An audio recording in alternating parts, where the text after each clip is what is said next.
Hi guys, කොහොමද ඉතින් ඔයාලට? ඔන්න ඉතින් මම අද අරන් ආවා මිනි vlog එකක්. ඉතින් අපි මේ අද සමරන්නේ අපේ ආච්චිගේ 77 වෙනි උපන්දිනය. ඉතින් මට උනා මේ මතකය මේ විදියට වීඩියෝ එකකින් ඔයාලට අරන් එන්න. අපි දැන් හදන්නේ කේක් එක කපන්න. ඉතින් ආච්චි විතරක් නෙමෙයි, සීයාත් අපි ආච්චි ළඟින් වාඩි කෙරෙව්වා.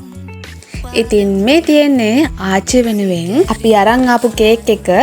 ඉතින් සීයාගේ උපන්දිනය සැප්තැම්බර් මාසෙ තිබුණා. අපි එදා කේක් එකක් කැපුවේ නෑ. ඒක නිසාම අපි සීයා ආච්චි දෙන්නම මෙතනින් එකට වාඩි කරවලා තමයි කේක් එක කැපුවේ.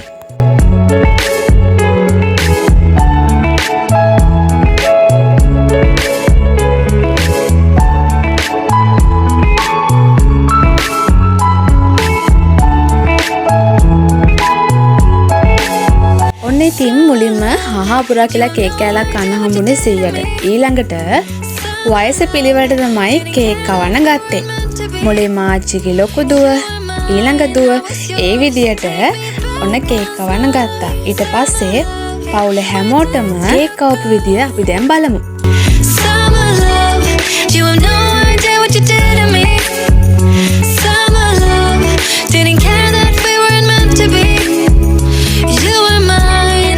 Yours, take me back once more. Summer love, sweet joy.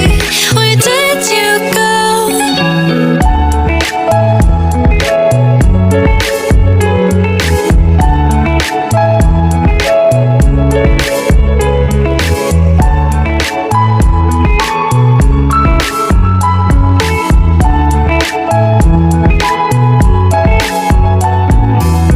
Remember the days we were young, wild and free. ඉතින් අපේ බර්ත්ඩේ පාටි එකේ දැන් කේක් කපලා ඉවරයි. ඔන්න බලන්න ඊළඟට මොකද්ද කරන්න කියලා. Next day, laughing, having fun. Summer love, you know. මම ෆෝන් එක අරන් වටයක් ගිහින් එද්දී මෙන්න හැමෝම කේක් කපලා සීයට කවනවා. ගන්න ගිය කේක් කෑල්ල පැත්තකින් තියලා සීයට හැමෝමත් එක්ක එකපාර කේක් කැවුවා. ඔය කේක් එක තියෙන ටේබල් එක උඩ පැත්තෙන් තියෙන්නේ මං ආච්චිට හදලා දුන්න gift එක. ඒකත් ලස්සනයිද කියලා කියාගෙන යමු. එහෙනම් මං අදට ගිහින් එන්නම්. අදට vlog එක ඉවරයි. අලුත් vlog එකකින් හම්බ වෙනකන් සුබම සුබ දවසක්. You